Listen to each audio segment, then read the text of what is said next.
What's up, everyone? Welcome back to another review. This time we're taking a look at The Mummy Returns, written and directed by Stephen Sommers. And can you believe that The Mummy Returns is now 20 years old? And can you also believe that this movie was The Rock's debut in a feature film, and his movie career is now officially 20 years old as well? Man, how time flies. All right, so The Mummy Returns is the sequel to the 1999 remake that Stephen Sommers also wrote and directed. Now, I adore that 1999 remake. Despite all the flaws that it does have, I still think that movie holds up. And for the most part, I think The Mummy Returns also holds up. I can't say I like The Mummy Returns more than the original than the first movie because I don't, but I do like but I do thoroughly enjoy Mummy Returns, and I do think it's a overall very fun, adventurous type of movie. I think The Mummy Returns is also, to me, I think The Mummy Returns can also be construed as a misunderstood type of movie, kind of similar to Indiana Jones and the Temple of Doom, in which you don't know how to feel about Indiana Jones and the Temple of Doom. You either like it or you hate it, and I think The Mummy Returns kind of falls under that same category, in which or and whether you like it or hate it. I think in comparison, The Mummy Returns has a more darker tone to it in some ways, in some aspects. And then there are other aspects where it does maintain the overall sense of humor and sense of adventure and fun as that first movie.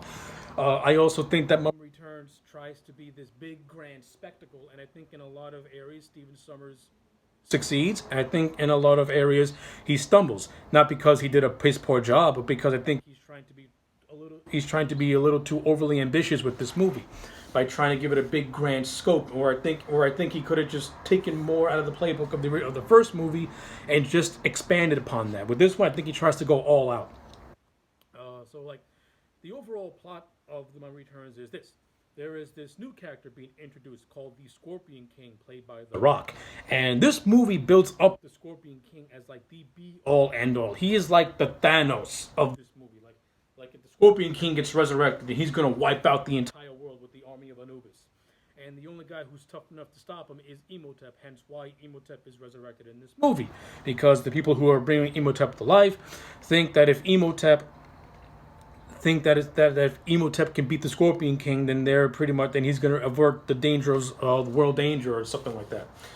So right off the bat, Stephen Sommers is trying to make this plot bigger than it really should have been. Where I think it should have been just a little bit more toned down, just a bit.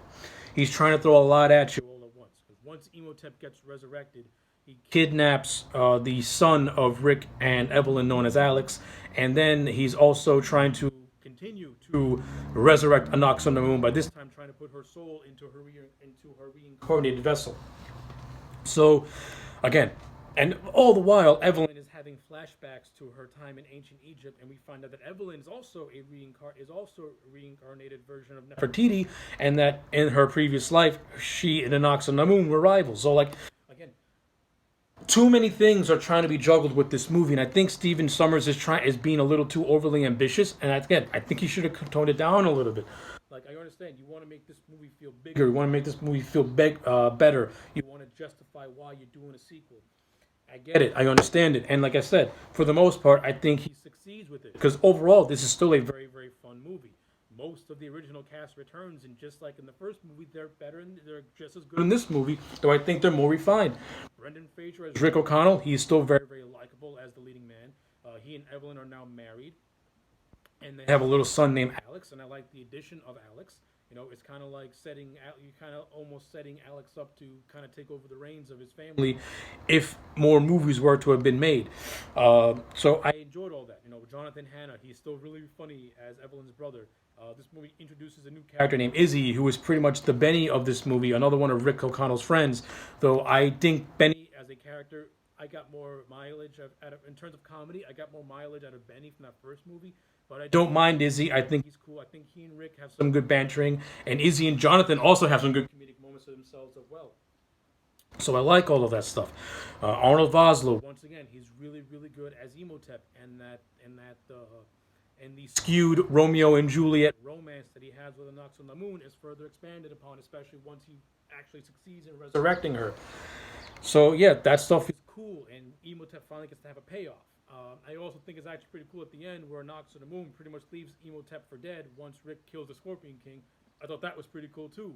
And it's also a good mirror. Like Rick and Evelyn, they have love for one another, while Anox and the Moon and Emotep, well, Emotep loves Anox and the Moon, but when the time comes, Anox and the Moon ain't afraid to just leave Emotep high and dry.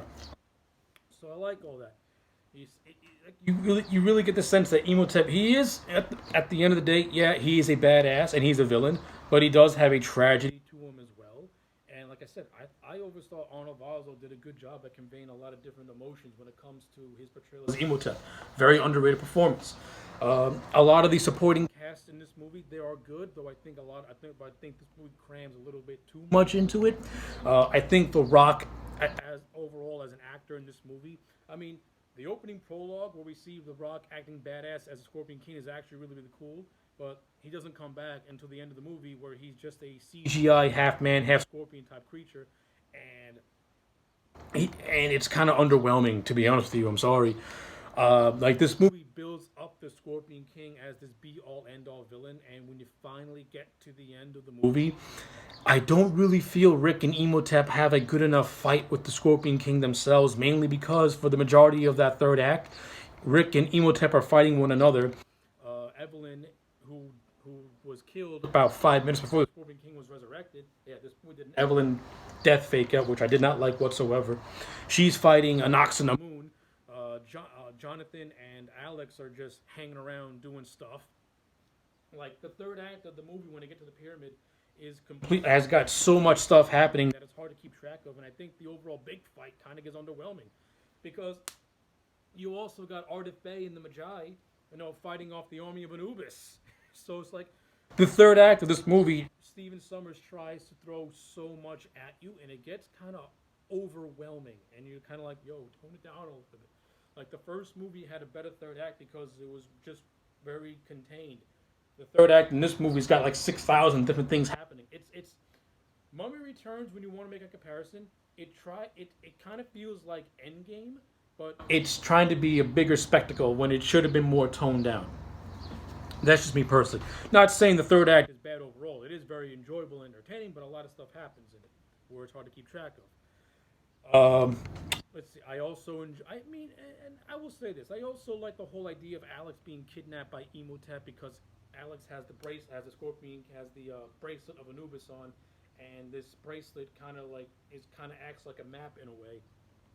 So Emotep is pretty much keeping the kid alive, just to use as a map to get the Carnet to get to the Oasis, which is where the Scorpion King is, where Emotep can kill him, and that also provides Alex having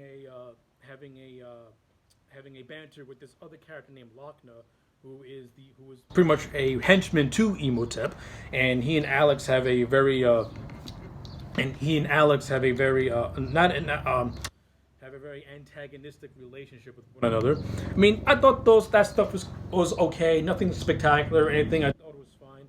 I mean, it gives the kid something to do when you're justifying his existence in a way, and having him act a lot like Evie is also pretty cool too, because he's kind of like a junior historian. So I thought that stuff was fine. Aside from the third act, I think this movie does have some really well done action sequences. Like the whole chase sequence with Rick and the mummies in England is actually very, very fun and very, very entertaining. The whole pygmy scene is actually really fun and has a lot of good comedy, has a lot of good dark comedy to it. I thought that stuff was cool as well. The big so this movie so the first movie had the big sandstorm scene, and this one has a big how can I put it Nile scene, almost like pretty much Emotep becomes this ginormous wave, and it is actually pretty cool, and I do enjoy it, and the whole thing with the hot air balloon is actually pretty cool too. How the tries to outchase it, so I enjoyed that stuff as well.